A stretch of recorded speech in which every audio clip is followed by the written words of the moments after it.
A chegada de Luiz Castro a Porto Alegre foi muito mais do que somente protocolar e acendeu no torcedor gremista um sentimento muito positivo de esperança. A gente vai falar sobre isso também, sobre todos os bastidores que circularam na chegada do novo treinador do Grêmio a Porto Alegre. A entrevista de Antônio Dutra Júnior, reveladora em vários assuntos e também muito explicativa em relação ao plantel de 2026. A gente vai falar também sobre saídas e também valores que o Grêmio precisa e já pagou em relação a dívidas que tinha. Tudo isso depois da vinheta.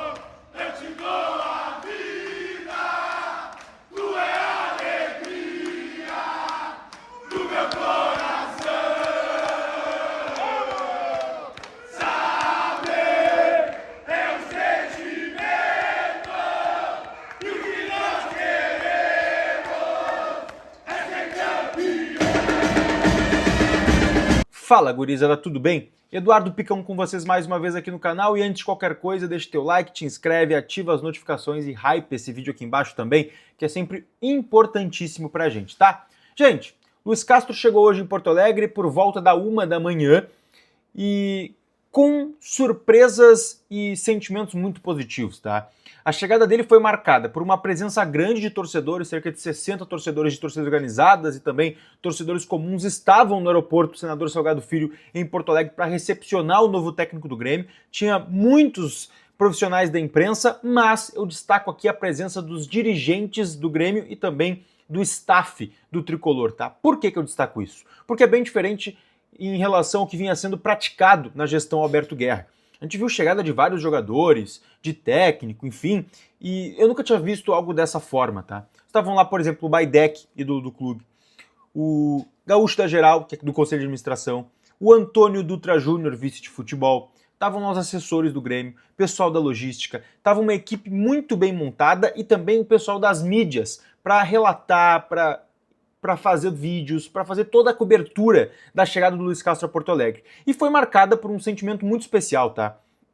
O Luiz Castro, ele conseguiu tocar no torcedor do Grêmio num lugar diferente, tá? Porque ele conseguiu demonstrar empatia, ele chega, ele vai direto no torcedor, cumprimenta, pega o boné da torcida organizada, coloca, estende camisa, pega a bandeira, conversa com o torcedor, pega na mão, chega perto, tem esse carinho diferente, fala com a imprensa, chega, abraça os dirigentes. Então ele soube como fazer isso, ele soube como chegar em Porto Alegre. E ali ele iludiu, de certa forma, de uma maneira muito positiva da palavra ilusão, o torcedor gremista, que está acreditando, está esperançoso, está vendo uma luz no fim do túnel que foi a gestão Alberto Guerra, e eu acho que aqui vale o mérito também para os dirigentes, para o próprio treinador. Vocês estão vendo imagens aí da chegada do Luiz Castro. Foi algo muito bonito e que mudou a perspectiva do torcedor do Grêmio em relação ao próprio treinador, tá?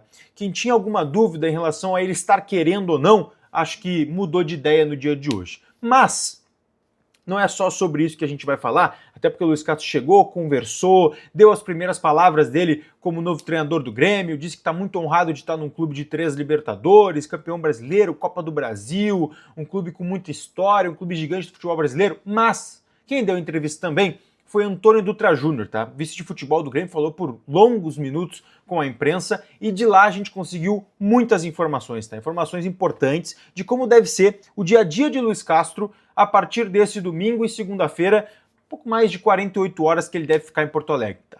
Para vocês entenderem, muitas conversas vão ser realizadas, mas não se parte de um ponto zero. Muitas coisas já estão sendo feitas. O Luiz Castro vai sentar com a diretoria e vai definir alguns pontos importantes em relação ao elenco e contratações. Primeiro, tá? O grande objetivo do Grêmio agora é reduzir drasticamente o elenco. Querem se trabalhar com 26 jogadores profissionais, sem contar categorias de base, por óbvio. Aqueles que sobem, que vão ser utilizados, que vão passar por esse período de transição. 26 jogadores profissionais. Para você ter uma ideia, Na última temporada, o Grêmio tinha 37 jogadores no elenco, então uma redução de pelo menos 11. E aqui a gente está falando de algumas saídas, tá? O Grêmio confirma já a saída do Arezzo em empréstimo para o Peñarol, e aí eu explico aqui para vocês como que se deu isso, porque a proposta do Peñarol era de $400 mil para pegar o Arezzo por empréstimo, e aí o Grêmio fez contraproposta tentando envolver o zagueiro Nahuel Herrera. Algo que ficou inviável, a negociação travou, e a partir disso o Grêmio conseguiu um acordo com o Peñarol de um empréstimo de mais uma temporada, onde o Peñarol aumentou significativamente o valor do empréstimo. Então de $400 mil foi aumentado bastante, então o Grêmio segue emprestando o Arezzo para lá, não vai pegar nenhuma contrapartida, mas conseguiu um aumento maior do valor do empréstimo, tá? Outra coisa, confirmado também a saída do Kiko Oliveira para o Bahia, Tony Vitor Júnior confirmou isso em entrevista hoje, está indo por empréstimo, aqueles valores que a gente já trouxe, $400 mil pelo empréstimo, mais $4 milhões em passe fixado caso o Bahia queira comprar ele no final do empréstimo, e também confirmou o empréstimo do Adriel ao AVS de Portugal, ele que está deixando o Grêmio também, não ia ter espaço por aqui, não estava nos planos do clube, então fica fora já da temporada e vai ser emprestado por 6 meses, tá? Para o clube de Portugal, o Adriel, até o final da temporada europeia, tá? Outras situações que a gente precisa colocar aqui.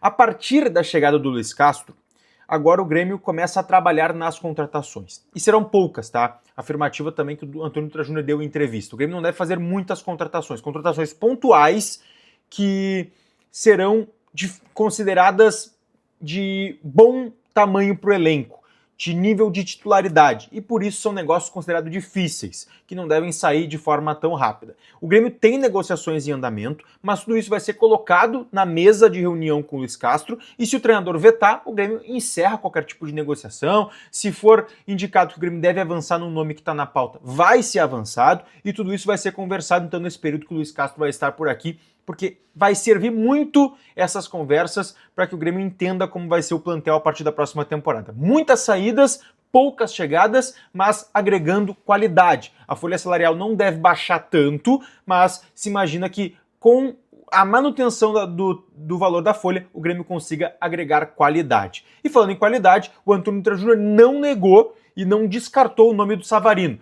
Fez elogios ao jogador, falou que é um jogador que está no radar do Grêmio há muito tempo, e disse que é um jogador que trabalhou já e tem o aval do Luiz Castro. Ele não trabalhou com o Luiz Castro, eu acho que o Antônio Vitor Júnior acabou se perdendo ali pela questão do Botafogo, mas é um jogador que tem sim o aval do técnico gremista, tá?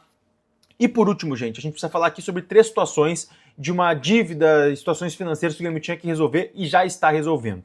Saiu informação do Eduardo Gabardo de que o Grêmio teria que pagar 750 mil euros ao Akhmat Grozny, da Rússia, pelo Camilo, tá? O Grêmio botou uma nota de esclarecimento à noite desse sábado, explicando o que aconteceu, tá? O Camilo, ele acabou conseguindo uma rescisão contratual com o clube russo pela questão da guerra, usando aquela cláusula da FIFA, e a partir dali o Grêmio se acertou com o Camilo como agente livre. E aí o clube russo acionou a FIFA indicando um aliciamento por parte do Grêmio, tá? O Grêmio teria aliciado o jogador para fechar, e aí aconteceu a rescisão, e cobrando 750 mil euros do clube. Segundo o Grêmio já encaminhou os documentos necessários para provar à FIFA de que não aconteceu o aliciamento, de que o jogador se liberou por lá, e aí o Grêmio acertou com ele, e a partir disso o Grêmio tem otimismo para que haja liberação, tá?